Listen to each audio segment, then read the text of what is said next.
talked to some friends. One of them was investing in multifamily, apartment buildings there in Houston.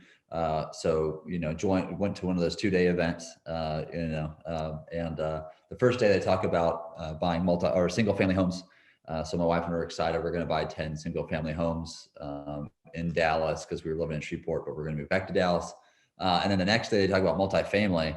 And then we totally scrapped the single family idea. So we jumped right into multifamily. Had never owned a single family rental. I still don't own a single family rental in my life, but jumped right into multifamily investing, did 2 passive investments first to learn the ropes. And then third deal was to syndicate a 76 unit building property here in Dallas, Fort Worth. We still own that one today. And after that, it kind of really snowballed into 133 units was our second syndication deal that we put together.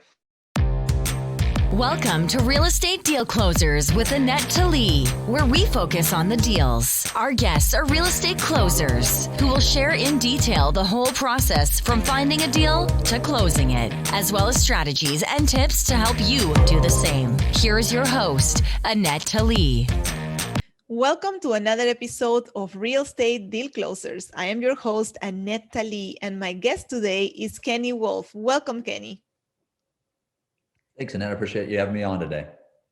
Super excited to have you. I just recently met Kenny at his event, the MFIN event in February, and it was such an amazing event. I was excited to finally be able to meet people in person again in a conference because I get so much excitement and so much knowledge of these events.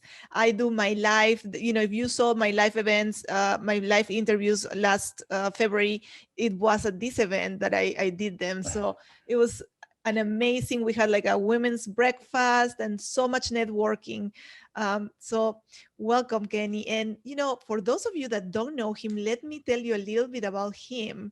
Kenny has been investing in multifamily real estate since 2010.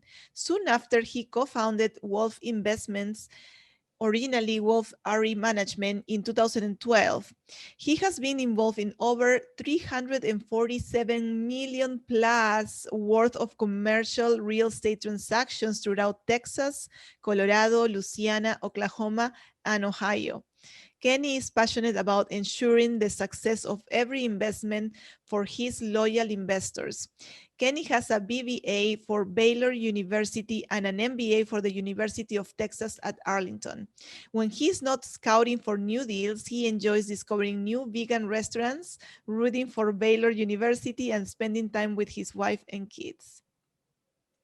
Absolutely. So tell me, how did you get into real estate?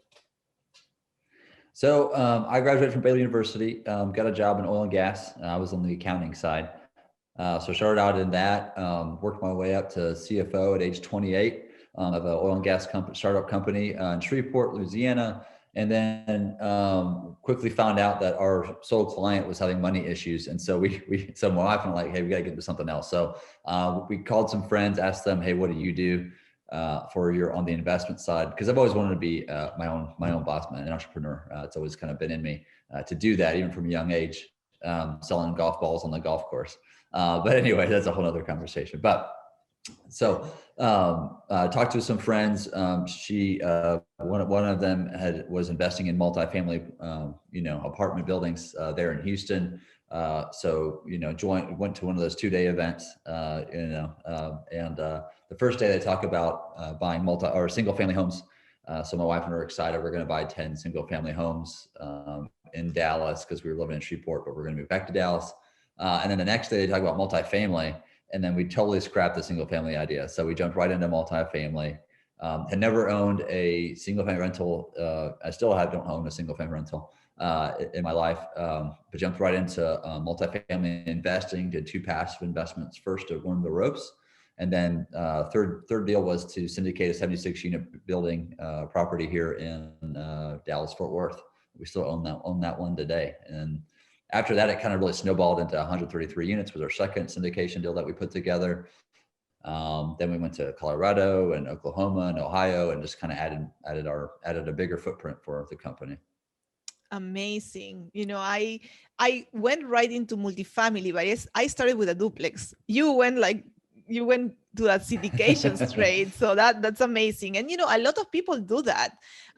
To me, I didn't even know what a syndication was. I was investing for like probably 6 years before I discovered syndications. I was kind of doing it all by myself. So that's why I love, having this podcast, because I get to tell people about all the stuff that I was missing for 6 years of my investing. Like I was Right. just buying one, saving money for the next one, and then buying the next one, and then saving money for the next one. And I realized this is going to take forever. And that's when I kind of started learning Right. more and educating myself. And then, I found joint ventures and HELOCs and syndications and all these amazing um, investing options that there are, or stuff that you can use to invest. So awesome. The Deal. All right. So what deal are we going to be talking about today? So this one is just fresh off the press. We just bought it yesterday, actually. So Wow. it Congratulations. is, yeah. So it was a big purchase. We're excited about it. It's a historical building in downtown Dallas. It's an A+ class deal. It's our first in our 10 years of being in business. This is our first property with real wood floors. Not the fake wood floors. So we're excited about that. But it's an A+ deal.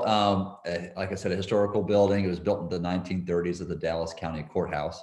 So Wow. there's still there was a historical renovation that the family did that we bought it from.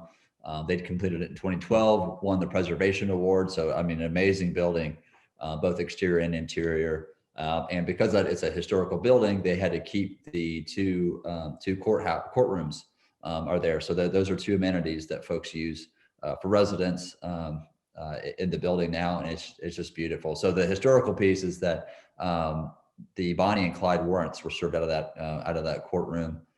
Their harboring trials were there, and then also Roe v. Wade was first heard in that courtroom there too. So it's a lot of historical, even on a national level,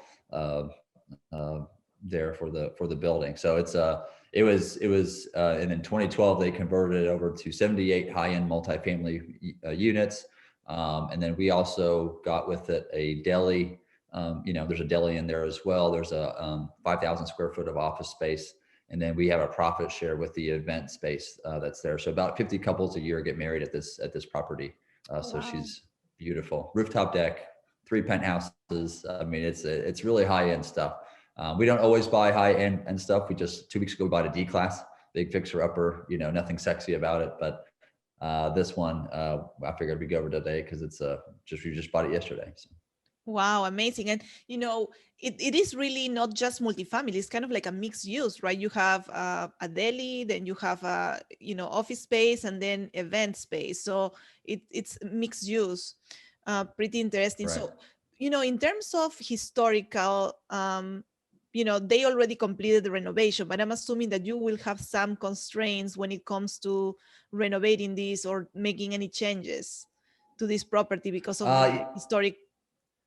Yes, I mean there's going to be some, but they've already done all the heavy lifting on that. So as if a window needs to replace, yes, we'll have to match the glass and all that kind of stuff. But we factor that into our budget as well. And then rents down there are $2 a square foot, so so the rents are pretty high. So it'll pay for it. Right. And how are they going to use those courtrooms? Is that like just as meeting rooms, or what's Yeah, the so plan there's for two. that? So one of them's kind of a billiards room, TV lounge area, and then the other was actually that's where a lot of the the couples that get married actually is in the other room. So we share that with the event space, the event planner as well. And then there's a kind of right next to that, into one of the antechambers of the old courtroom is the workout facility as well. Cool. Pretty interesting. All right. So how did you find this deal? So this is one of those deals that usually goes to an institutional buyer. So typically not us, so I really think COVID was the reason that we got it. So it was on the market in January. was being marketed, and then the sellers pulled it in March because of COVID, because it is in a downtown setting. So a lot of the institutional folks were on the sidelines. They were scared about buying in downtown settings. We thought that was overblown, and I think we were right. That's on the rent, because the rents have gone up downtown. Occupancies have remained high in Dallas, so downtown Dallas. So we were it. So we made an offer on the building there in May or June, and we were the only ones bidding on it at the time, because again, this usually goes to institutional people, and it was basically at that point an off-market deal. No one else was really kind of looking at it. So we got access to that, and it just was a great looking deal, because you dig into it. The family that had owned it, they were in it for 21 million, and we bought it yesterday for 19 million. So we've got some instant equity there. Then on top of that, we bought it, at a 5.5 cap, but that was using their expenses, which are $15,000 per unit per year, which is almost 3 times what we usually run our other A-class properties here in Dallas, Fort Worth at. So there's a lot of ways we can make the operations more efficient there at the property as well. Amazing. So, okay, so let's go back to the price. So was it listed for 19 million? Was it listed for 19 million, or how did you negotiate it down if it was more? Right. So in the markets that we're in, anyways, there's really never a listing price. There's a whisper price, but there's never a listed. There's no like a number printed in the OM anymore. So what we pre-COVID, I'm sure they would have got 21 to 24 million for this property, no problem. But we just came in and say, hey, look, this is the number that works for us. Does this work for you guys? And they said yes. And then, so it was really pretty quick because we were dealing with, a class act seller. And then, we like to be upfront and honest, just say, hey, this is our price. And if you, take it or leave it. Cause you can, it's multifamily investing, especially at this level, is such a small world. You have to, you're not out to save $5. You're out to, make a deal, make sure everybody wins in the transaction, and everybody's happy. And then that way your reputation just keeps building and building. So you have access to more deals in the future, because I've seen people try to renegotiate on exterior paint on deals before. When I'm selling them, and I probably won't sell to them again. That's ridiculous to ask for that kind of stuff. So you get weeded out pretty quickly if you don't behave nicely or play nicely in the sandbox. So I think there is instances where retrading or renegotiating it's warranted, right? Like if you like the paint, you can see it right away. You go to the building and you see the paint, you need it. Like renegotiating that is kind of silly, but like, for example, plumbing issues or roof issues, oh, sure, like those are the ones that you want absolutely. to definitely have an inspection and then be able to negotiate if you find something that is not working or is not. Yeah, sure. And so we whenever we buy a deal, we ask the seller, and through the broker typically, is there anything that we need to know about? How are the roofs? How are the plumbing? And if they say, there's no issues, then we go to our inspection, and there's issues. Well, then we have an issue to talk about. But it's the stuff that's hidden. You're right. That's if there's something that you don't see or the seller doesn't know about or hid, then you have to revisit that conversation on the price. Cool. All right. So let's talk about the financing. How did you finance this property? And, since we are talking about COVID, did COVID play a role in your financing versus other deals that you've done before? Not really. On this deal was a little bit different. So on this, our goal, because it is an A-class deal and we're buying at a lower cap rate, and the plan is to make expenses more efficient, is really kind of the value add that we're going to be able to do to it. We needed a longer term amortizing loan, right? So what we did is last year, let me back up. Last year we bought an A-class deal, and with that we were able to get a HUD loan, which is the best loan out there right now that you can get. It's hard to be an approved HUD borrower. We finally did it in 10 years. It just took me 10 years, but finally got on the list. So what you get with a HUD loan is a 35-year amortization. And typically on the interest rates, they're about 3/4 point lower than Fannie or Freddie. So that's the pros of a HUD loan. The cons are that it takes 6 to 9 months to close it. So you can't buy a property and go straight to a HUD loan. You almost have to do a bridge loan to a HUD loan. And then the other piece to HUD, the only kind of other downside that we see, and it's not really a downside, it's just kind of a minor inconvenience, is that they only allow you to distribute cash flow to investors twice a year.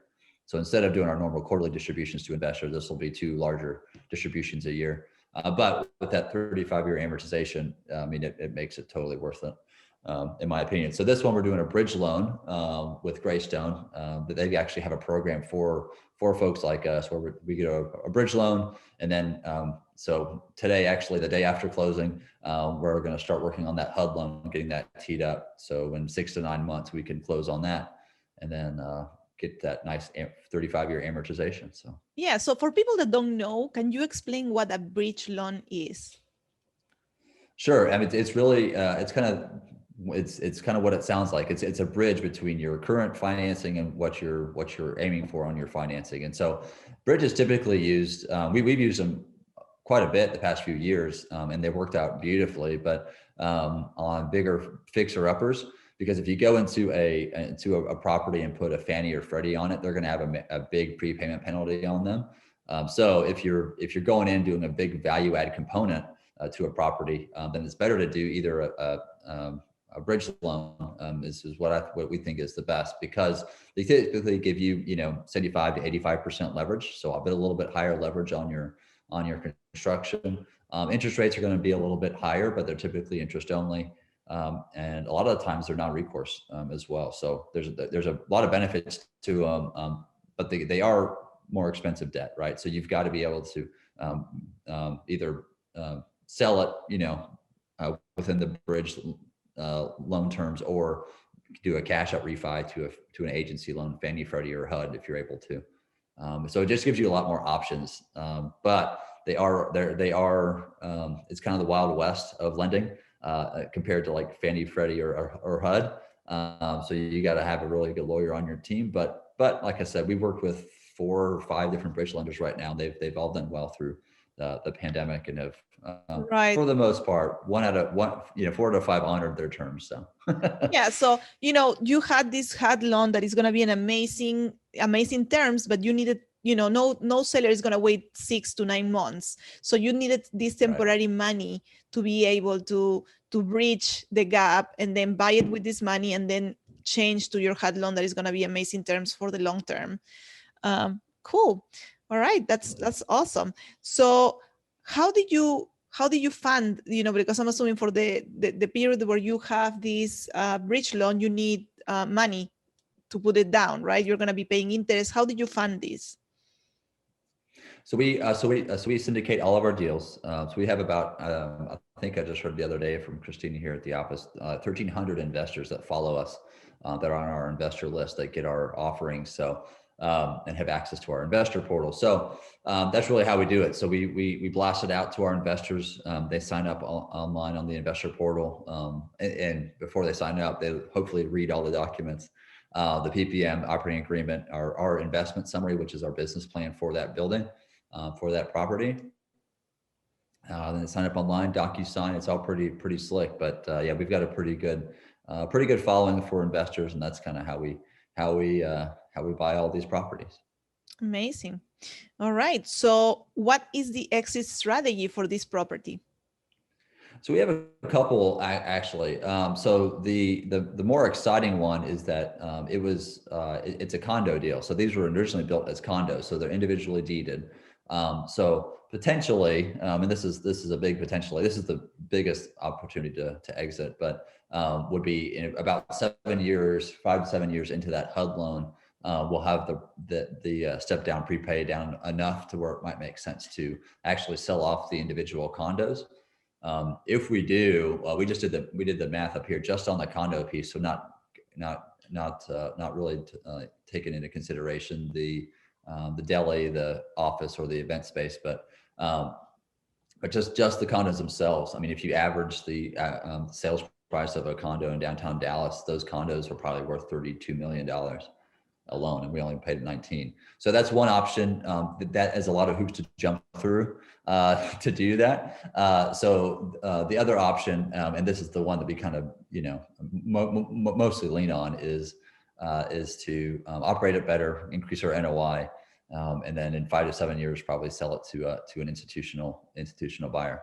But we have a different. That's what's nice about having multiple exit strategies is built into the deal. Yeah, that's what I was thinking. You have two different options that you can pursue depending on the market, right? If you see at the time when you're ready to sell that, that you can change it to condos and sell it as condos, then you can go that way, and or you have the other option. That's pretty cool. Right. Absolutely. Yeah. Productivity hack. All right. So this is the time when I'm going to ask you for your productivity hack. This is the one thing that you have implemented in your business that is taking you to the next level. Really, there's no like secret sauce for me, but other than whenever we need to hire somebody, we hire somebody. So we've got a great team here at the office. I guess that's my hack, is that if I don't do something well, or we're starting to get overwhelmed, we hire a new person here. We've hired 2 people in 2020, to add to we kept hiring through COVID and all that. And we probably add another 1 or 2 people to the team here by the end of the year as well. But there's only so many instances in the day, or a moment, there's so much time in the day. So you've got to be able to rely and build out that team that really take you to that next level. Amazing. That's so important, because sometimes we're stuck doing these little tasks that we don't have to do ourselves and we can give to somebody. Or if you are not good at something, you can just outsource that to somebody else, and so that you can focus on the stuff that you're good at and keep growing. Amazing hack. Expert tips. All right, it's time for the 3 expert tips. And Kenny is going to share with us 3 expert tips on how to start in multifamily. Right. So I get this question a lot, actually. I just had a lunch the other day with a guy that wants to start out, and he knows he wants to get into multifamily, and just doesn't know how to do it. Right. And so, what I would tell folks are there's typically, three ways to do it. So the first is, like I did, I was a passive investor in 2 deals. One was a yield play. So one that was already fixed up, Fannie Mae loan, and that being a key component. I'll come back to that in a second. And the other one was a big fixer-upper or a value play.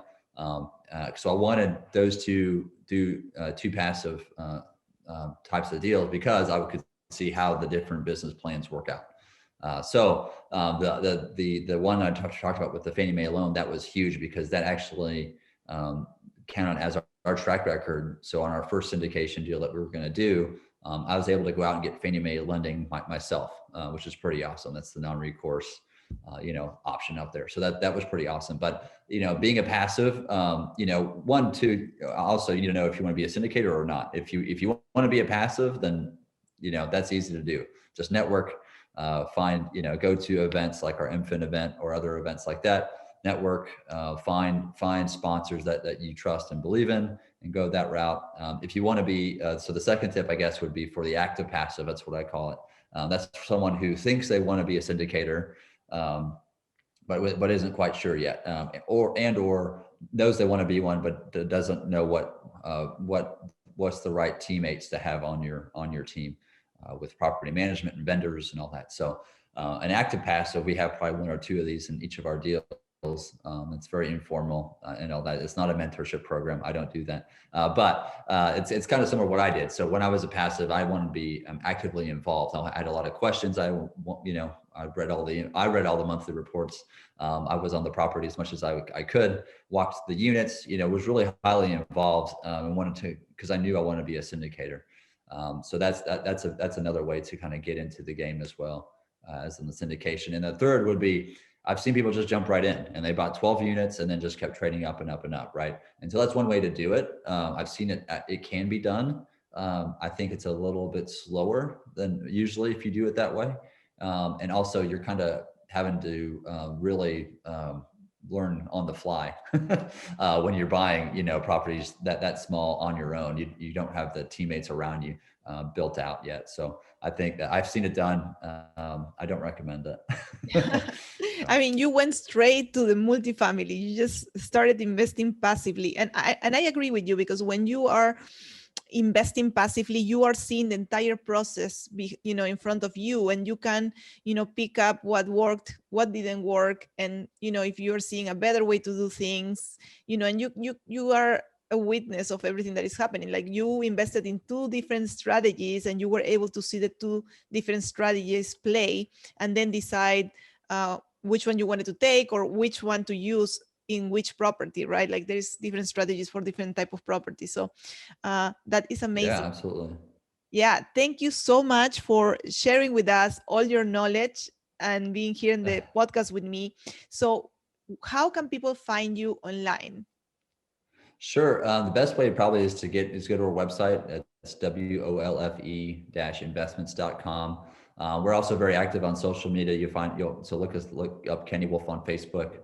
We have a YouTube channel as well. Look up Kenny Wolfe there.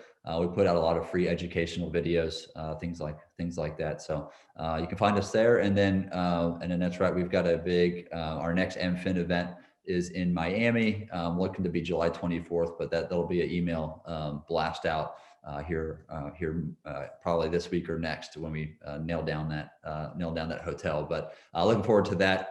It was an awesome event, end of February, seeing everybody in person. Absolutely. And I was so excited to be there. Yes, I was so excited to be there. And Miami is really close to me, so I'm gonna, make sure that I save the date for the next event. Cool. Awesome.